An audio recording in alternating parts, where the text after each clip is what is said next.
जिंदाबाद जिंदाबाद जिंदाबाद। No ST, no vote for BJP. No vote for BJP. No land patta, no vote for BJP. No vote for BJP. No caste certificate, no vote for BJP. No vote for BJP.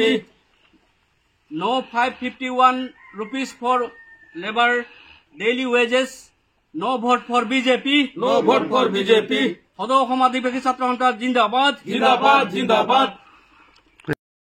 আজি আমি সদৌ অসম আদিবাসী ছাত্ৰ সন্থা লখিমপুৰ জিলা তৰফৰ পৰা আজি আমি ইউটিউব চেনেলত এইটোৰ কাৰণেই আমি আহিবলগীয়া হ'ল, যিহেতুকে বিজেপি গভৰ্ণমেণ্টে অসমত থকা আদিবাসীসকলক যি আমাৰ দাবীসমূহ আছিলে এই দাবীসমূহ পূৰণ কৰি দিম বুলি 2019 চনতে তিনিচুকীয়া বৰডুমচাত মুখ্যমন্ত্ৰী নিজেই আহি তেওঁ কৈ গৈছিলে যে 90% কাম জনজাতিৰ হৈ গৈছে আৰু 10% কাম বাকী আছে, কিন্তু আজি পৰ্যন্ত এই 10% কাম সম্পূৰ্ণ নহল। তেওঁলোকৰ প্ৰতিশ্ৰুতিয়ে ৰৈ গ'ল।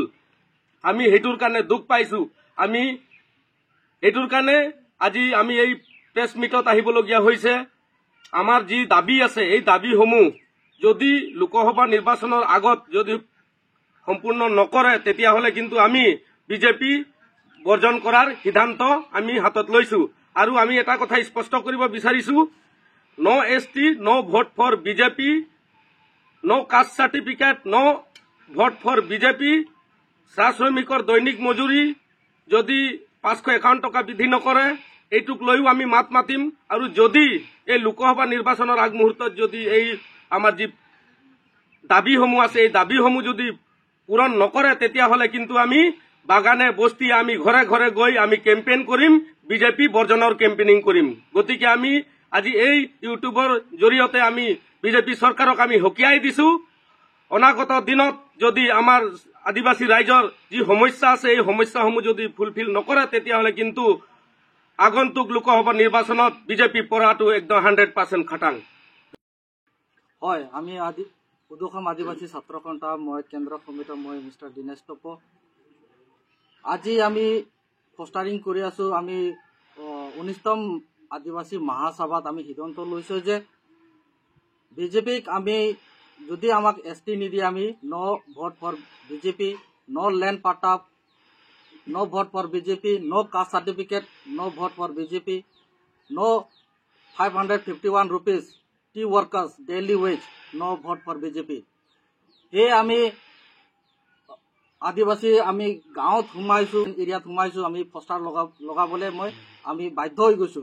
কিয়নো যে আমাক বিজেপি আমি কেৰে কৰা নাই আমাৰ আদিবাসীসকলে। গতিকে আমি এই নো ভোট ফৰ বিজেপি আমি বাধ্য হৈ গৈছো। কিয় আমাক প্ৰতিশ্ৰুতি দিছিলে যে নৰেন্দ্ৰ মোদী নিজে আহিছিলে আমাৰ কোকৰাঝাৰত, কৈছে যে আমি যদি অসমত যদি চৰকাৰ আহে আমি আদিবাসীবিলাক কাৰণে আমি ST দিম বুলি কৈছিলে।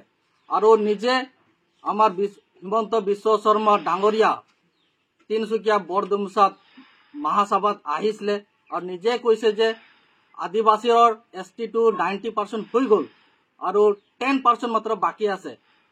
এতিয়া আমি গম পাইছো যে 10% ক'ত গ'ল। তেতিয়া আমি গম পাইছো যে বিজেপিক আমি ইমান মিছলীয়া আমাক আদিবাসীক আমাক ভোট ব্যৱহাৰ কৰি আছে। গতিকে আমি অল অসমৰ আদিবাসী আমি আৰু ৰাইজে আমি গম পাইছো যে বিজেপি ইমান মিছলীয়া বুলি আমি গম পাইছো। তো আমি যিমান আদিবাসী আমাৰ অসমত আছে আমি জনাই দিছো যে এইবাৰ বিজেপিক আমি ভোট নিদিম, ভোট দিম কিন্তু বিজেপিক ভোট নিদিম বোলে। ইমানে কৈ মই সামৰি কৰিছো। জহাৰ মই শ্ৰী জোনা কুজুৰ, সদৌ অসম আদিবাসী ছাত্ৰ সন্থাৰ সাংগঠনিক সম্পাদক। আমি সদৌ অসম আদিবাসী ছাত্ৰ সন্থা হৈ আমাৰ যোৱা জানুৱাৰী মাহৰ আমাৰ যি 25, 26, 27 আৰু 28 তাৰিখে যিটো আমাৰ মহাসভা হৈ গ'ল বিশ্বনাথ জিলাত, আৰু তাতে আমাৰ সিদ্ধান্ত লোৱা হ'ল যে আমি এইবাৰ আগন্তুক লোকসভা নিৰ্বাচনৰ আগে যদি আমাক কোনো প্ৰকাৰে যদি আমাক জনজাতিকৰণৰ মৰ্যাদা যদি চৰকাৰে প্ৰদান নকৰে তেতিয়াহ'লে আমি আমাৰ আন্দোলন আমি অব্যাহত ৰাখিম আৰু আমাৰ আন্দোলনত থাকিব আমি যেই পৰ্যন্ত জনজাতিকৰণৰ মৰ্যাদা নাপাম তেতিয়ালৈকে আমি বিজেপি চৰকাৰক আমি কোনো প্ৰকাৰে ভোটৰ পৰা মানে বঞ্চিত হৈ থাকিব আমাৰ আদিবাসী ৰাইজ। ভোট দিব কিন্তু বিজেপিক ভোট নিদিয়ে। কাষ্ট চাৰ্টিফিকেট যদি আমাক নিদিয়ে, ভিল সাঁওতাল তেনেধৰণৰ যদি চাৰ্টিফিকেট আমাক নিদিয়ে তেতিয়াহ'লে আমি কিন্তু ভোট বৰ্জন কৰিম, বিজেপিক বৰ্জন কৰিম। আৰু যদি আমাৰ তাৰ লগতে বাগানৰ চাহ শ্ৰমিকসকলক কোনো প্ৰকাৰে যদি 551 টকাৰ যদি কৰি নিদিয়ে শ্ৰমিক, তেতিয়াহ'লেও কিন্তু আমি বিজেপিক ভোট নিদিওঁ। তাৰ উপৰিও আমি বৰ্তমানবাসী ছাত্ৰ সন্থা আমাৰ আন্দোলন আমি গণতান্ত্ৰিক আন্দোলন কৰি যাম আৰু যি পৰ্যন্ত আমি ST নাপাওঁ, জনজাতিকৰণ মৰ্যাদা নাপাওঁ তেতিয়ালৈকে আমাৰ আন্দোলন অব্যাহত থাকিব। ধন্যবাদ।